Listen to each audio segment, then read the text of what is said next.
Salut à tous, bienvenue sur ma chaîne YouTube, bienvenue sur The Glove Driver. Et j'ai envie de dire, bienvenue à moi, qui revient sur internet. Ça fait un petit moment, je pense que vous m'avez pas trop vu sur internet. Alors je suis assez présent sur Instagram, mais beaucoup moins sur YouTube en ce moment. Tout va bien, c'est juste que en ce moment je me concentre sur d'autres activités qui demandent beaucoup de temps, en plus de YouTube. Ça fait longtemps que j'ai pas parlé un petit peu entrepreneuriat, mais je vais pas vous embêter avec ça dans cette vidéo. Ce qui est sûr, c'est que je vous en dirai un peu plus dans les prochaines vidéos, si évidemment ça vous intéresse, et si ça vous intéresse un peu de savoir ce que je fais, en plus maintenant de YouTube. L'idée étant toujours évidemment de me rapprocher de mes objectifs, qui sont d'acheter un maximum de voitures pour me faire plaisir et pour pouvoir vous faire du contenu. Voilà. Mais il y a des moments où il faut savoir prendre un petit peu de recul et se concentrer sur parfois d'autres choses, pour pouvoir en créer d'encore plus grandes. Bref, je vous embête pas avec ça. Aujourd'hui, je me trouve dans un endroit très excitant. Je suis au Nürburgring, en Allemagne, et je suis ici pour un projet secret dans lequel je ne vais pas vous parler dans cette vidéo. Un projet secret qui inclut une voiture française, un record peut-être sur le Nürburgring. Je vous mets une toute petite image, hop, voilà, vous en saurez peut-être plus dans les prochaines semaines, une fois que ce projet aura abouti, mais je pense que vous allez kiffer. Je vais remettre mes lunettes de soleil parce qu'il fait très beau ici. Ça fait donc plusieurs jours que je suis ici au Nürburgring. J'ai terminé de filmer le projet secret. Il me reste encore 24 heures ici, donc je me suis dit pourquoi pas vous faire une vidéo et vous parler dans un premier temps de ça. Le mastodonte, le tank, le yacht, le BMW XM. On va en parler un petit peu dans cette vidéo. Peut-être l'emmener sur la piste, pourquoi pas, même si j'en attends pas grand chose, je pense qu'il y a moyen de rigoler. Et je sais aussi qu'il y a un track day multi-racing aujourd'hui sur le Nürburgring. Pour ceux qui sont jamais allés au Nürburgring, mais aussi pour ceux qui connaissent, vous savez qu'ici on peut voir des voitures extraordinaires.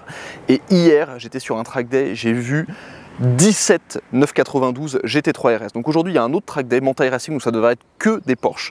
Donc j'ai quand même envie d'aller faire un petit tour et vous amener avec moi pour que vous vous imprégniez un petit peu de l'ambiance du Nürburgring. Et concernant cette voiture, je vais vous parler de certains points. Je ne vais pas forcément vous faire un essai détaillé, mais je vais vous parler de certains points qui vraiment m'intriguent sur cette voiture. Je vais vous parler aussi des a priori que j'avais initialement et des a priori que je n'ai plus après avoir vécu 3 ou 4 jours avec. C'est pour ça que cette vidéo s'appelle Vivre avec le BMW XM, plus Nürburgring, plus Autobahn, parce que ce soir on va aller faire l'Autobahn, parce que ce soir je rentre à Paris. Donc voilà, il va se passer pas mal de choses dans cette vidéo, j'espère que ça va vous plaire. C'est parti pour une journée au Nürburgring avec le BMW XM. Voilà, et au moment où je termine la vidéo, qu'est-ce que c'est qui passe là? Une superbe Porsche 991 Turbo S. Et là-bas il y a une GT3. Juste là-bas.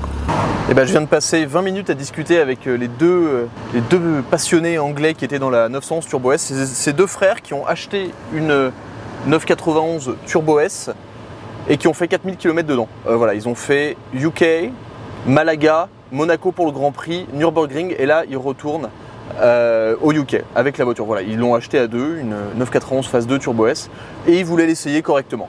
Et ils étaient intrigués par le XM. Et tout ça pour vous dire, alors il y a la clim qui saute un peu à fond, désolé. Tout ça pour dire que il y a énormément de personnes qui m'ont arrêté pour me demander des infos sur le XM. Plein de gens qui n'ont jamais vu cette voiture, qui sont intrigués, et c'est pour ça que j'aimerais vous en parler, parce que c'est un véhicule assez surprenant. Alors, les passionnés de bagnoles de sport légères, etc., ne crisez pas. Vous allez voir qu'il y a quand même des trucs intéressants sur cette voiture.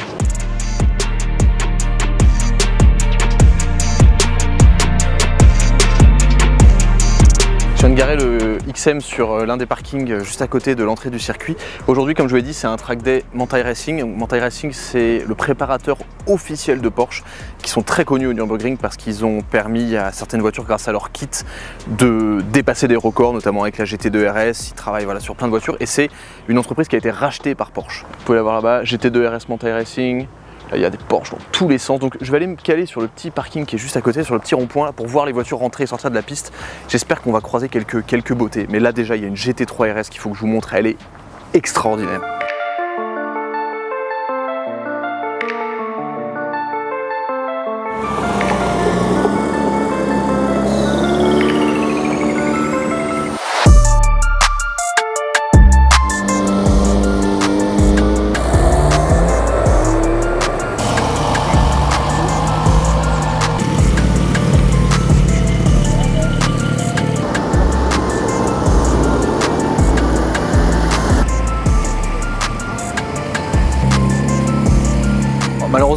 et comme je m'en doutais un petit peu, c'est un track day privé, donc je peux pas rentrer sur la piste.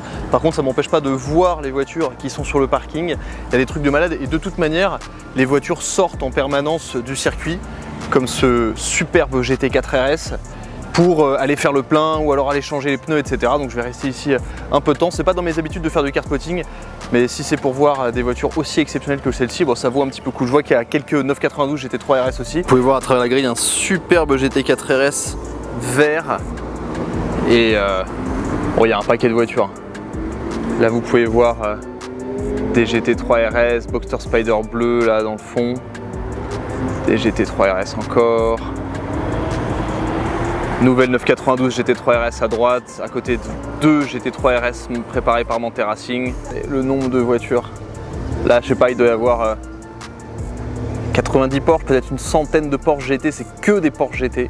Donc Boxster Spider, GT4, GT4 RS, GT3 RS, GT3, GT2, GT2 RS, tout ce que vous pouvez imaginer. Là il y a une espèce de vieille RSR là, qui est superbe. Ah, c'est magnifique. Je viens de voir un détail génial à l'arrière de cette GT3.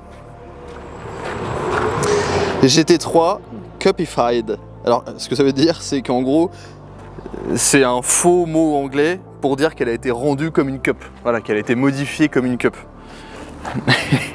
Voilà, donc en fait c'est pas grave de pas avoir accès au track day, il suffit de se balader sur le parking. Regardez, le 63 AMG Estate. Par contre cette GT3 RS, oh là là, la violence de la couleur, oh, c'est magnifique. Je pense que c'est la même couleur que la GT3 992 de Sam, le youtubeur Sinful Glass. Et à côté là il y a une RS6 qui est tout aussi violente. Tout car garage, pas mal pas mal. Vous voyez la piste qui est juste là-bas. Et je vais vous montrer d'ailleurs, ici il y a une GT2 RS Manthey Racing, je vais en profiter pour vous montrer à quoi ressemble le kit. Donc déjà, donc ça c'est une GT2 RS 997 et sur la préparation Manthey Racing, vous avez des amortisseurs, alors on va dire le gros kit, hein, le kit super cher, vous avez des amortisseurs, vous avez des flaps à l'avant, l'aéro qui est retravaillé en dessous de mémoire, vous avez ces fameuses jantes avec les aérodisques en carbone qui permettent d'améliorer les flux d'air et vous avez bien sûr cette énorme aileron. Et un détail qui est assez amusant, c'est que quand vous allez au Nürburgring, vous pouvez vous mettre justement à peu près à cet endroit là, si vous n'arrivez pas à aller sur le bord de la piste, et vous écoutez les voitures qui arrivent ici. Oh, j'avais pas vu ça. D'où Jésus. Ouh, oh, que c'est beau. Que c'est beau. Tiens, bah écoutez, je sais pas si vous l'entendez. En gros, les ailerons Manthey Racing produisent tellement d'appui aéro qu'ils ont un bruit super distinct. Quand vous entendez les voitures arriver, ça fait comme un bruit d'avion au décollage, ça fait chou. En fait, c'est le bruit des turbulences qui sont créées par l'aileron et c'est hyper distinctif. La voiture, vous pouvez la reconnaître quand elle arrive à 2 km. Et ça, c'est assez amusant de les reconnaître. Mais bon, là encore, bon, il y a une AMG GT-R Pro derrière. Ah, encore une GT3 RS, un GT4, voilà, une SVR, une autre GT2 RS Manthey Racing là. Bon bah voilà, hein. Nürburgring Life. Et bah c'était un bon petit moment de kartspotting. J'ai pas l'habitude de faire ça, mais bon, quand c'est sur un track day, puis surtout quand c'est au Nürburgring, c'est quelque chose que je dis souvent et que toutes les personnes qui sont déjà venues ici vous diront.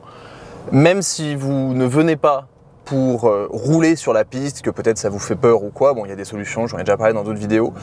Mais venez juste un jour où il y a des track days ou un jour où c'est les Touristenfarten, donc c'est ouvert au public, et venez juste ici ressentir l'ambiance, ressentir l'espèce de dynamisme incroyable qu'il y a et de ferveur qu'il y a autour de l'automobile ici.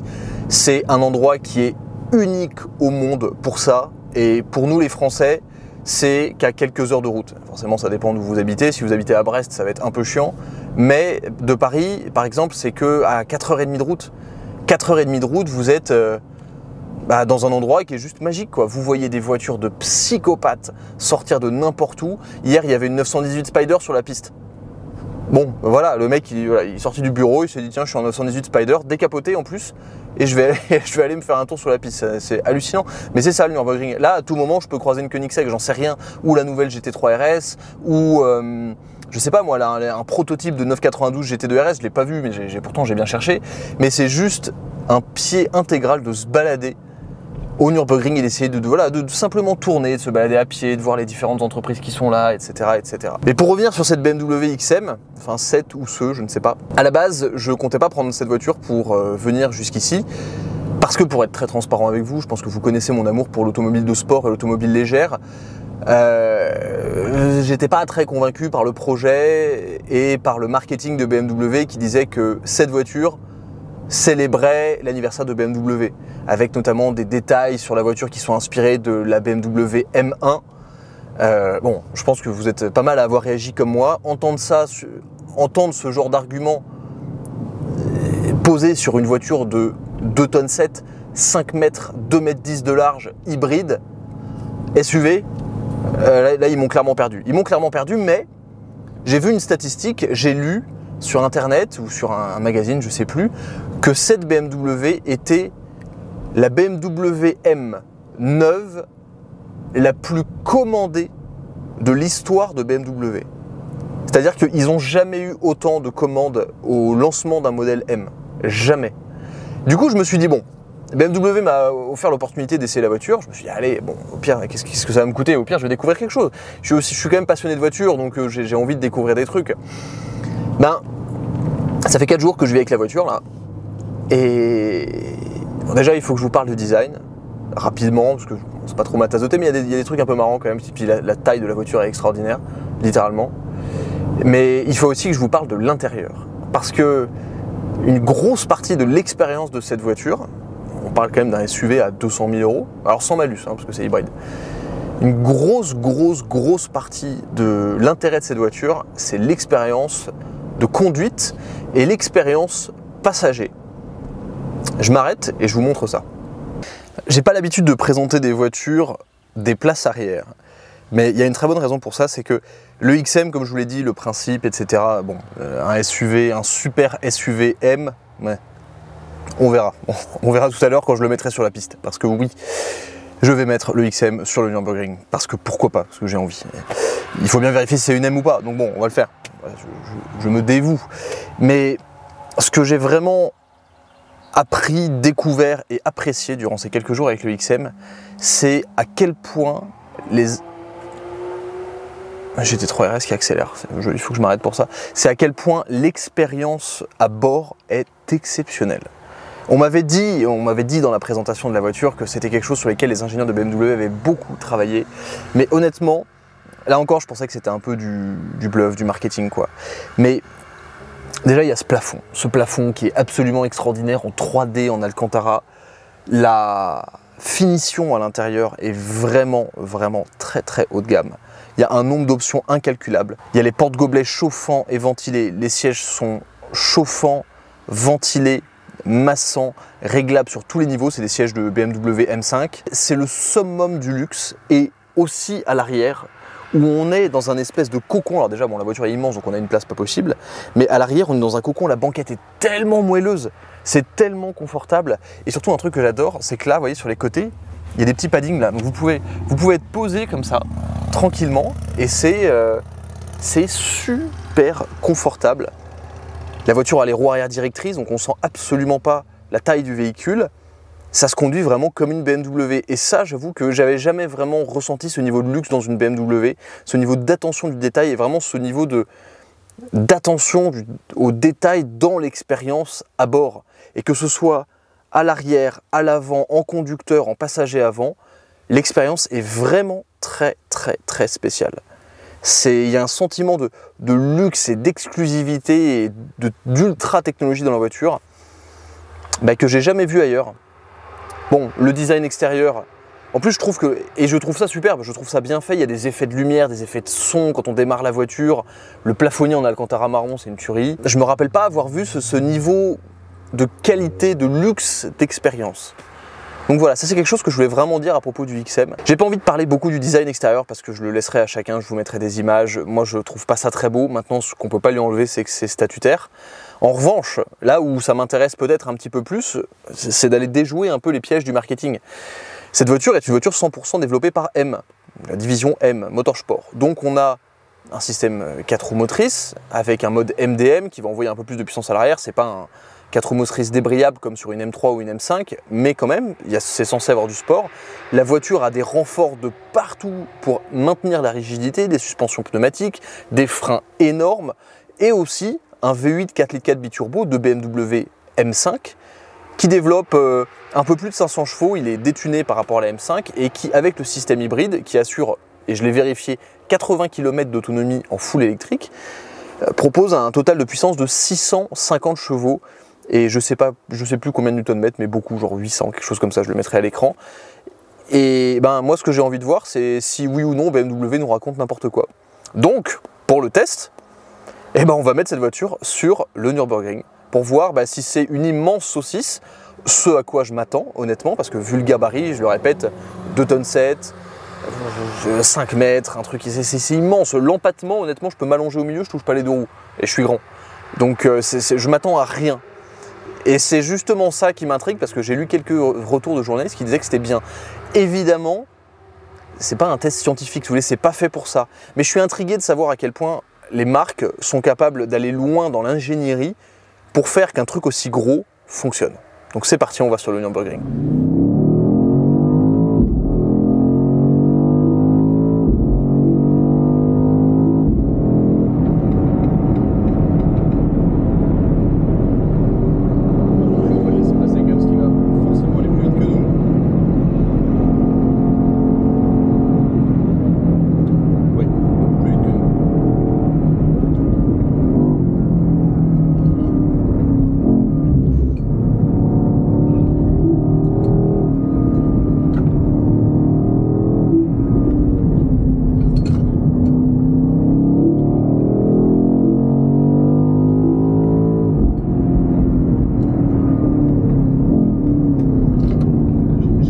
Aux fesses.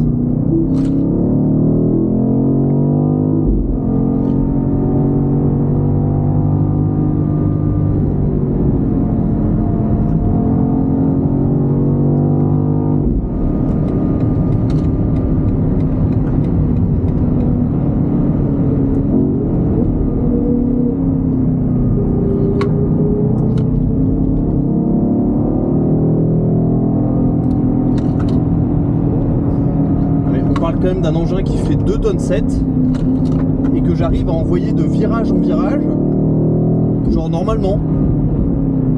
C'est hallucinant le travail sur la... En fait sur le ressenti de la voiture quoi.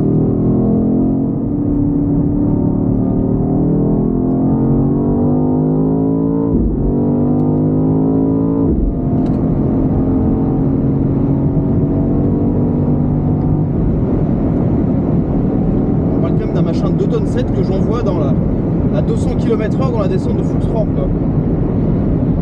Ça n'a aucun sens. Bon, par contre la compression je peux dire que tu la sens.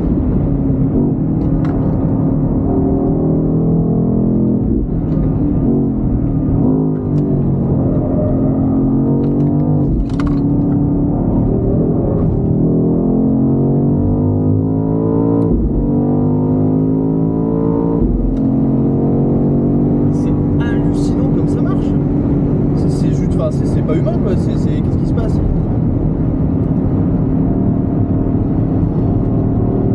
C'est absolument bluffant. Je dis pas que c'est plaisant à conduire, j'irai pas jusque là, mais honnêtement, j'ai un ressenti de direction qui est celui d'une M5 quoi.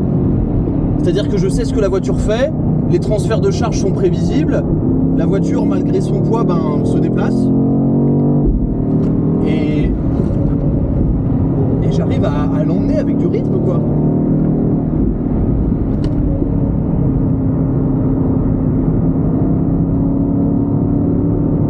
Alors les pressions des pneus montent vite quand même. Et même c'est pareil sur les freins, ça freine. Là dans le virage le plus lent du circuit, j'ai les roues arrière directrices, du coup la voiture elle tourne.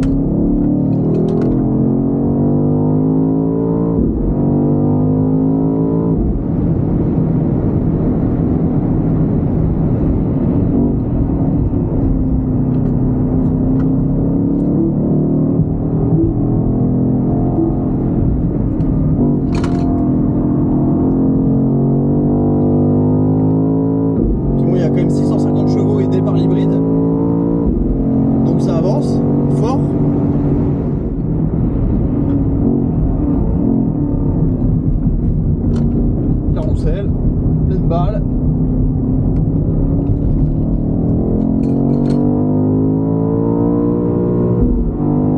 interrupteur, donc les rapports c'est lent.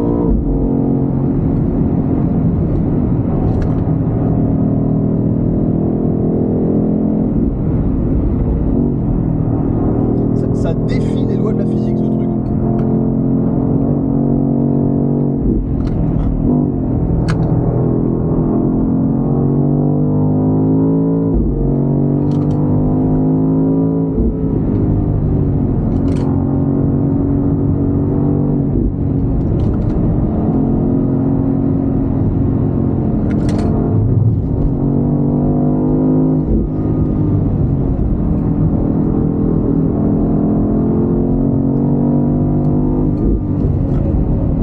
Ça freine fort.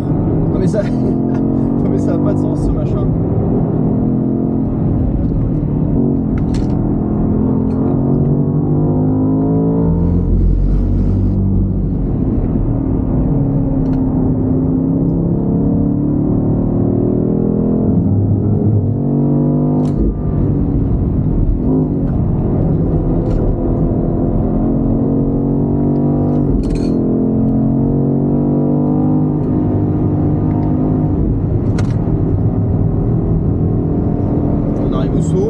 Hop, freinage avant.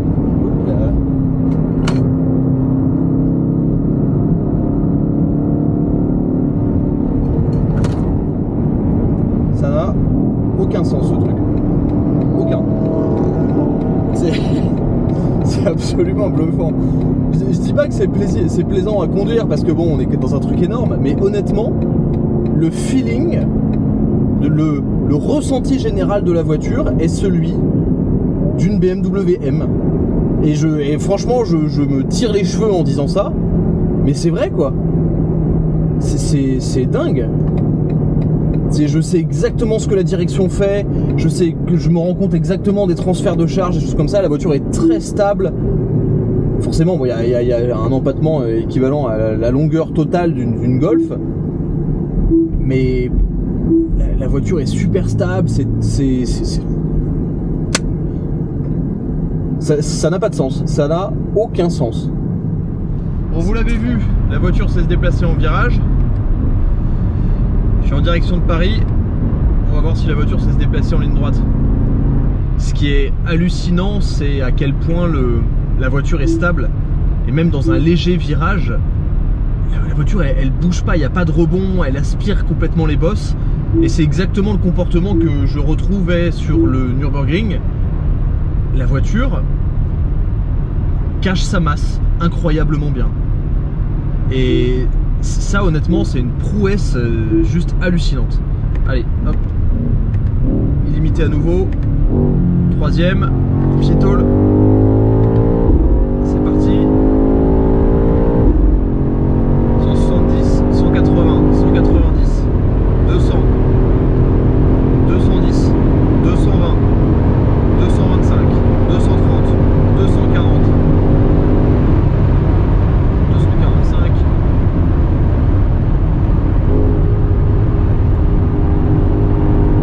Ce qui est fou, c'est à quel point la direction est consistante. Je me faisais la même réflexion sur le circuit. Je sais exactement ce que fait la voiture. Et ça, c'est juste pas normal sur une voiture de ce poids. Alors vous l'entendez sûrement, mais la sonorité est un peu faussée, hein. La sonorité vient un peu des haut-parleurs. Quoique de l'extérieur, ça fait vachement de bruit. Mais de l'intérieur... Allez, monsieur Tiguan, laisse-nous jouer un petit peu, s'il te plaît. Allez, c'est parti. 200. 225. 230. 240. J'ai un virage.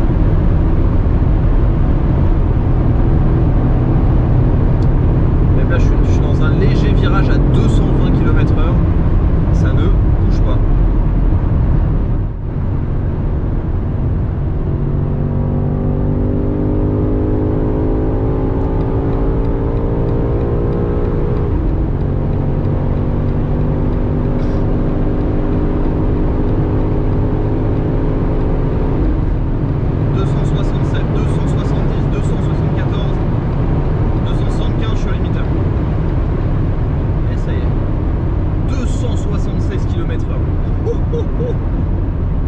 La vache, ça va vite, hein. 276, c'est impressionnant. Mais ça y va sans broncher. Vous imaginez là, avec la verticalité de la calandre, l'air qui doit être poussé. Bon, je vais vider mon réservoir à force de faire ça, mais c'est quand même un peu rigolo. 275.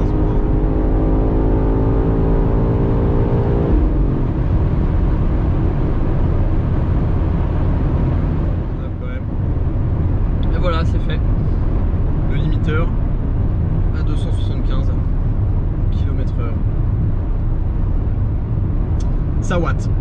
Ça watt et j'ai la même impression que ce que j'ai pu vous dire lorsque j'étais sur la piste ou même sur la route, c'est que la voiture est d'un confort à conduire et d'une facilité qui est vraiment surprenante, et la gestion de la rigidité de la voiture est dingue.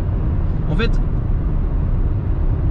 j'ai vraiment, et je me torture en disant ça, mais je comprends que cette voiture soit badgée M, parce que quoi qu'on en dise de la taille, du poids, quelle que soit la fiche technique, etc., la voiture se comporte vraiment très très bien, avec certains aspects de dynamisme de voiture sportive. Donc bon, après, est-ce que ça a sa place, est-ce que ça devrait exister? Ça, c'est un autre débat, je vous laisse en débattre dans les commentaires. Ce qui est certain, c'est que voilà, cette voiture, c'est la concurrence des Bentley Bentayga hybrides, des Porsche Cayenne Turbo S hybrides, voilà, de ce genre de voiture.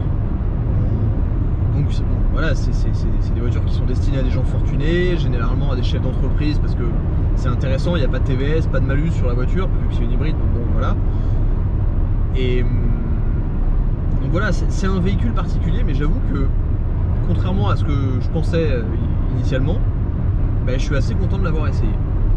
Et maintenant, voilà, j'ai tout remis en mode confort, et direction Paris, 4h30 de route, dans le plus grand des conforts, avec une Sono Bowers & Wilkins exceptionnelle. Alors là, vous êtes dans un cocon, et puis alors le double vitrage, là en ce moment les sièges ventilés, hop, j'appuie ici, les sièges massants, merci, bonsoir. Bah là, vous pouvez faire de la route. Donc c'est parti, direction Paris.